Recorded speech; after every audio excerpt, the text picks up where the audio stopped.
Hello student, class 5th subject आपका computers. इसमें हमारा सिलेबस हम कंप्लीट कर चुके हैं। फर्स्ट आपका कंप्यूटर सिस्टम, सेकंड आपका हाउ कंप्यूटर वर्क्स, थर्ड आपका इंटरेक्टिव विद विंडोज़ एंड आपका क्वेश्चन बैंक हमने किया था। इसमें 1 to 3 चैप्टर से रिलेटेड हमने किया था। फिर एग्ज़ाम के लिए हमने प्रिपेयर किया है, तो आप अपनी प्रिपरेशन करते रहेंगे। फर्स्ट लेसन हमने कंप्यूटर सिस्टम अपना स्टार्ट कर चुके हैं हम अपना रिविज़न के लिए। तो इसमें हमने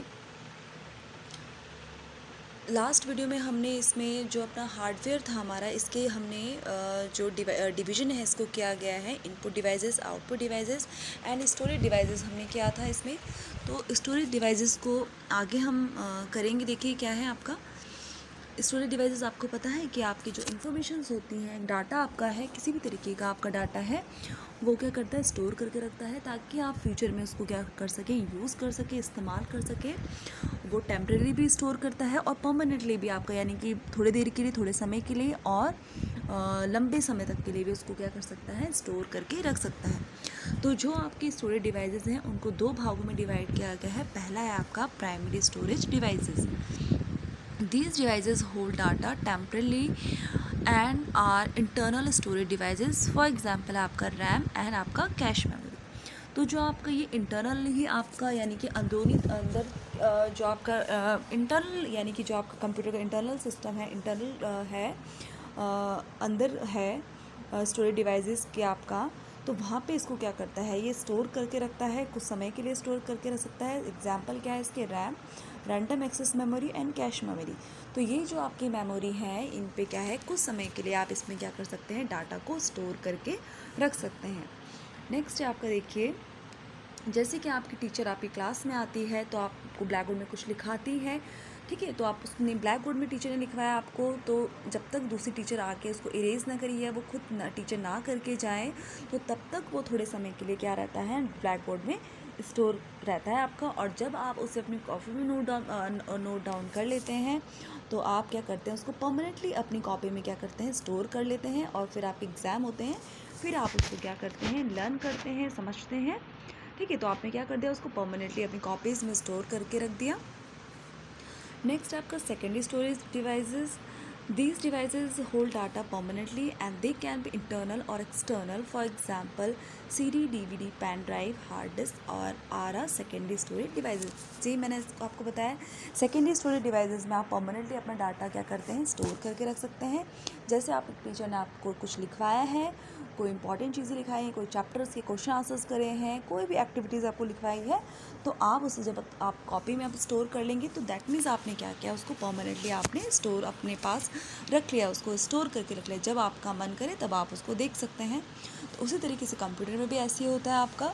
एग्जाम्पल आपका ये आपका internal memory, internal storage devices भी है आपका, स्टोर करते हैं आप, और एक्सटर्नली भी इसको स्टोर कर सकते हैं हम डाटा को। आपका एग्जाम्पल है इसमें, देखिए CD, DVD, pen drive and आपका हार्ड डिस्क। नेक्स्ट आपका जो डिवीज़न है आपका हार्डवेयर का, वो क्या है आपका, processing device. CPU is the processing device of the computer. It is known as its brain and processes and store the information. जैसे कि आपको पता है CPU, आपको पता है सेंट्रल प्रोसेसिंग यूनिट। तो जो भी आपको पता है कि ये ब्रेन है कंप्यूटर का, आप बचपन से पढ़ते आ रहे हैं कि CPU is the brain of the computer. किसी भी तरीके का जो भी हम काम करने के लिए कंप्यूटर को कहते हैं, उसमें जो कार्य करना होता है, कार्य प्रणाली जो है कार्य करना, वो कौन करता है, आपका CPU। तो CPU को भी 3 भागों में बांटा गया है, वो देखिए क्या क्या है। MU, memory unit. This unit is responsible for storing information. It can store information temporarily or permanently. तो जो आपका मेमोरी यूनिट है, जो इसका पार्ट, उसमें आप डाटा को परमानेंटली यानी कि हमेशा के लिए भी सुरक्षित रख सकते हैं, और थोड़े समय के लिए भी आप इसको सुरक्षित रख सकते हैं। नेक्स्ट है आपका CPU, control unit. This unit is responsible for managing all the operation of a computer. तो जो कंट्रोल यूनिट है वो क्या करता है, आपका जितने भी काम कंप्यूटर में आपके हो रहे हैं, किसी भी चीज़ से रिलेटेड कोई भी इंफॉर्मेशन है, डाटा है, उसको क्या करता है, वो मैनेज करता है, प्रबंधन जिसे कहते हैं, उसका प्रबंध करता है। नेक्स्ट है आपका ALU, arithmetic logic unit. This unit is responsible for performing all the arithmetic and logical calculation. ये क्या काम करता है, कोई भी तर्क संबंधी या कोई भी अर्थमेटिक कैलकुलेशंस हैं, उनको काम करने के लिए क्या करता है, हेल्प करता है।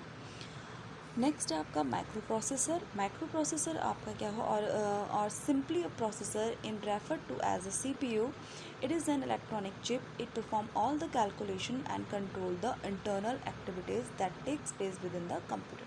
अब माइक्रो प्रोसेसर आपके क्या है, एक इलेक्ट्रॉनिक चिप है।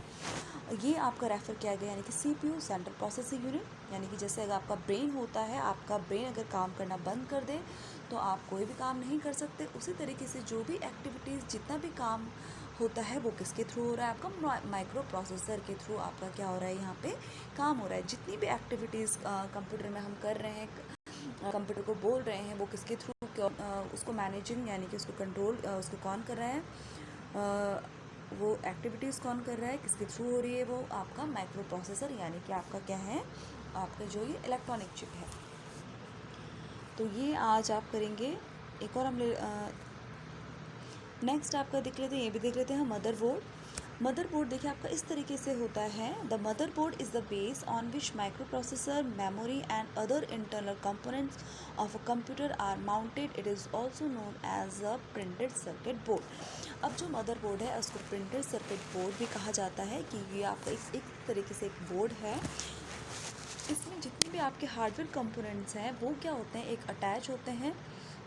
जो आपके इंटरनल कंपोनेंट्स से छोटे छोटे से भाग हैं जो वो अटैच होते हैं। इन्हीं की जो जितना भी आप कंप्यूटर में काम करते हैं वो क्या हो रहा है, इन्हीं की मदद से हो रहा है। जैसे कि अगर आप कंप्यूटर, आपका माउस है, आपका कीबोर्ड है, ठीक है, और इसके अंदर के छोटे छोटे जो कंपोनेंट्स हैं वो क्या होते हैं, एक दूसरे से कनेक्टिव होते हैं, तभी क्या होता है, आपका काम, आपका कंप्यूटर में आप वर्क कर पाते हैं।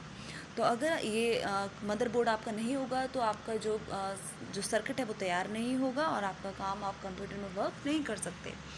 तो ये सबको क्या करता है, जो कंपोनेंट्स है, हार्डवेयर कंपोनेंट्स है, उनको क्या करता है, ये मैनेज करता है। तो आज के लिए आप इतना पढ़ेंगे और जितना आपको अब तक करवाया है वो आपने क्या करना है, अपने हाफ ईयरली एग्ज़ाम के लिए प्रिपरेशन करते रहना है। So thank you class.